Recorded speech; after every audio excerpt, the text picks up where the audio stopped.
சீரியல்களின் full எபிசோடுகளை Sun டிவியில் ஒளிபரப்பான உடனே எக்ஸ்க்ளூசிவாக சன் நெக்ஸ்டில் மட்டும் ஃப்ரீயா பாருங்கள்.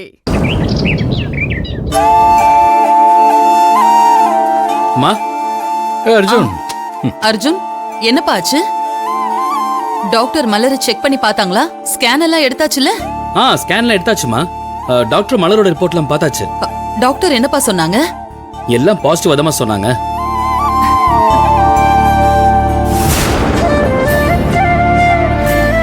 குழந்தை எந்த குறை இல்லாம நல்ல ஆரோக்கியமா தான் இருக்கான். நீங்க பயப்படுற மாதிரிலாம் எதுவும் இல்லைன்னு சொன்னாங்க. என்னக்கா இவன் இப்படி சொல்றான்?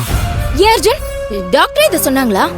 ஆமாக்கா, இந்த ஹாஸ்பிட்டல் இருப்பாங்கல்ல, இந்த வெள்ளை கோட்டு ஸ்டெதஸ்கோப்லாம் போட்டுட்டு இருப்பாங்கல்ல, அவங்க தான் செக் பண்ணி பார்த்துட்டு சொன்னாங்க.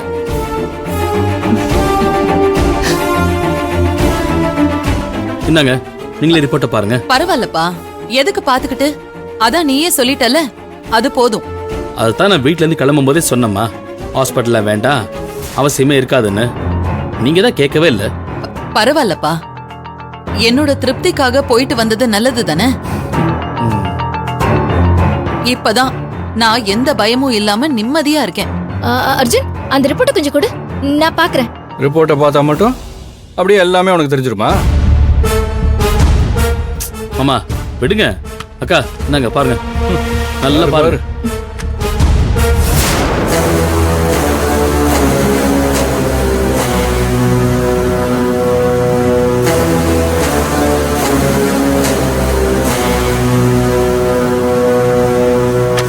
என்ன ஒன்றும் புரியல? அதுக்கு தான் சும்மா இருக்கணுங்கிறது. எனக்கு புரியுது, நீங்க கொஞ்ச நேரம் சும்மா இருங்க. என்னக்கா இப்போ ஓகேவா? உங்க பயமும் சந்தேகமும் தீர்ந்துருச்சா? அம்மா, அப்புறம் டாக்டர் இன்னொரு முக்கியமான விஷயம் சொன்னாங்க. என்னப்பா சொன்னாங்க? இந்த மாதிரி அடிக்கடி ஸ்கேன் எடுத்து பார்க்க வேண்டாம்னு சொன்னாங்க. அப்புறம் அதுவே குழந்தைக்கு ஏதாவது ஒரு பிரச்சனை வர்றதுக்கு காரணம் ஆயிடும்னு சொன்னாங்க. ஐயோ, என்னப்பா சொல்ற? ஆமாம்மா, அப்படிதான் சொன்னாங்க. அதுவும் டாக்டர் சொல்லும்போது ஸ்கேன் எடுத்து பார்த்தா போதும்னு சொல்லிட்டாங்க. சரிப்பா அர்ஜுன், அப்ப அந்த மாதிரி எதுவும் நாம பண்ண வேண்டாம், டாக்டரே சொல்லிட்டாங்கல்ல. ஆமாம்மா. அக்கா, ரிப்போர்ட் நல்லா பார்த்துட்டீங்களா? கொடுங்க. அம்மா, மலர் வேற ரொம்ப டயர்டா இருக்கா, நான் அவளை ரூமுக்கு கூட்டு போறேன், ரெஸ்ட் எடுக்கட்டும். சரிப்பா. மலர், நீ போய் கொஞ்ச நேரம் நல்லா ரெஸ்ட் எடு. சரிங்க அத்தை. வா.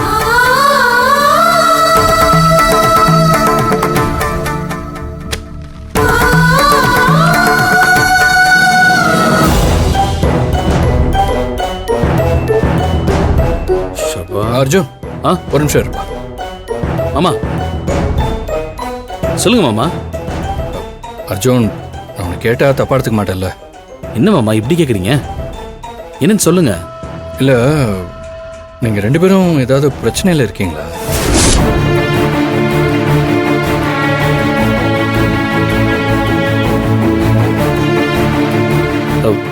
இல்ல மாமா, அப்படிலாம் ஒண்ணும் இல்ல. இல்ல மாப்பிள்ள, திடீர்னு ஆஸ்பத்திரியிலேருந்து ஃபோன் பண்ணி நான் மாடியிலேருந்து தவறி விழுந்து அடிபட்டுருச்சுன்னு சொல்ல சொன்னீங்க. அதான் எனக்கு என்னன்னு ஒண்ணுமே புரியல. ஆனா ஹாஸ்பிட்டல் போன இடத்துல நீங்க ஏதோ பிரச்சனையில இருந்திருக்கீங்க மட்டும் என்னால புரிஞ்சுக்க முடியுது. தங்கச்சிமாக்கு எதுவும் பிரச்சனை இல்லைல்ல? தங்கச்சிமா நீ நல்லா தானே இருக்க? அர்ஜுன், என் பொண்டாட்டி மாதிரி நானும் உங்களை சந்தேகப்பட்டு கேட்கிறேன்னு மட்டும் நினைச்சிடாதீங்க. ஹாஸ்பிட்டல்லேருந்து நீ போகணும்னு சொன்னதும் துர்கா கிட்ட நீ ரொம்ப டென்ஷனா சண்டை போட்ட. அப்போ நான் அதை எதுவும் பெருசா எடுத்துக்கல. இருந்தாலும் அதுக்கப்புறம் நீ ஹாஸ்பிட்டல் போயிட்டு எனக்கு ஃபோன் பண்ணி அத்தையும் துர்காவையும் திரும்ப வீட்டுக்கு வர வைக்கணும்னு சொன்ன. இதெல்லாம் எதுக்குன்னு தான் புரியல. இல்ல, தயவு செஞ்சு நான் உங்களை சந்தேகப்பட்டு கேட்கறேன்னு மட்டும் தப்பா நினைச்சிடாதீங்க. நீங்க ஏதாவது பிரச்சனையில இருப்பீங்களோன்னு ஒரு அக்கறையில தான் நான் கேட்கறேன். எதுவாக இருந்தாலும் என்கிட்ட சொல்லுங்க. மாமா ப்ளீஸ் தப்பா எடுத்துக்காதீங்க. இப்போதைக்கு இந்த விஷயத்தை பத்தி பேச வேண்டாம். நேரம் வரும்போது நானே உங்ககிட்ட சொல்றேன். சரி, உங்ககிட்ட மறைக்கிற மட்டும் நினைக்காதீங்க. சொல்ல முடியாத ஒரு சூழல்ல இருக்கோம். ப்ளீஸ் மாமா, புரிஞ்சுக்கோங்க. சாரி மாமா. ஏய், என்ன மாப்பிள்ள சாரி இல்லைன்னு சொல்லிட்டு? எனக்கு புரியுது. பரவாயில்ல விடு. உனக்கு எப்போ சொல்லணும்னு தோணுதோ அப்ப நீ என்கிட்ட சொன்னா போதும். எனக்கு அதை பத்தி எதுவுமே இல்லப்பா. இது பாரு, நீங்க ஏதாவது பிரச்சனையில இருந்தீங்கன்னா என்னால முடிஞ்ச உதவியை பண்ணலாம் தான் நான் கேட்டேன். வேற எதுவும் இல்லப்பா. ஆனா ஒரு விஷயத்த மட்டும் நீங்க எப்பவும் மறந்துடாதீங்க. உங்க 2 பேருக்கும் எந்த பிரச்சனைனாலும் நான் உங்க கூடயே இருப்பேன். எப்ப என்ன தேவைன்னாலும் தைரியமா நீங்க என்கிட்ட கேட்கலாம். ம்? அண்ணே, உங்களுக்கே நல்லா தெரியும் நான் இந்த வீட்ல யாருக்கிட்ட என்ன பிரச்சனைய சொல்றேனோ இல்லையோ, உங்ககிட்ட நான் சொல்லாம இருந்ததில்ல. ஏன்னா உங்களை என் கூட பிறந்த அண்ணனா தான் நான் பாக்குறேன். அப்படி இருக்கும்போது இந்த விஷயத்த உங்ககிட்ட மறைக்கிறேன்னு எனக்கே குற்ற உணர்ச்சியா தான் இருக்கு. இருந்தாலும் எங்க சூழ்நிலையை நீங்க புரிஞ்சுப்பீங்கன்னு நான் நம்புறேன். தங்கச்சிமா, நீ இவ்வளவு தூரம் விளக்கம் கொடுக்கணுங்கிற அவசியமே இல்லைம்மா. எனக்கு புரியுது. என்ன பொறுத்த வரைக்கும் நீயும் அர்ஜுனும் நல்லா இருந்தா அதுவே எனக்கு ரொம்ப சந்தோஷம். மற்றபடி எனக்கு எதுவும் தெரியணுன்ற அவசியமே இல்லைம்மா. பாருங்க, நீங்க நினைக்கிற மாதிரி ஒரு கூட பிறந்த அண்ணனா என்னோட சப்போர்ட் உங்க 2 பேருக்கும் எப்பவுமே இருக்கும். ரொம்ப ரொம்ப தேங்க்ஸ். தேங்க்ஸ் மாமா. என்னப்பா இதுக்கெல்லாம் போய் தேங்க்ஸ் சொல்லிட்டு? நீ எதை பத்தியும் கவலைப்படாம போய் ரெஸ்ட் எடு. அப்புறம் பேசிக்கலாம் எல்லாம். போ போ. சரி வா.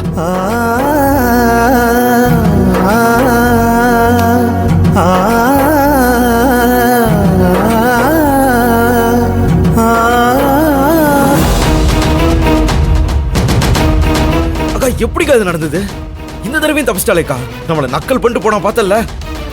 எங்கள அவன் ஹாஸ்பிட்டல்ல இருந்து அனுப்பிட்டு அவன் வேற ஏதோ பண்ணிருக்கான்டா. இவ்ளோ கஷ்டப்பட்டதெல்லாம் வீணா போயிடுச்சேக்கா.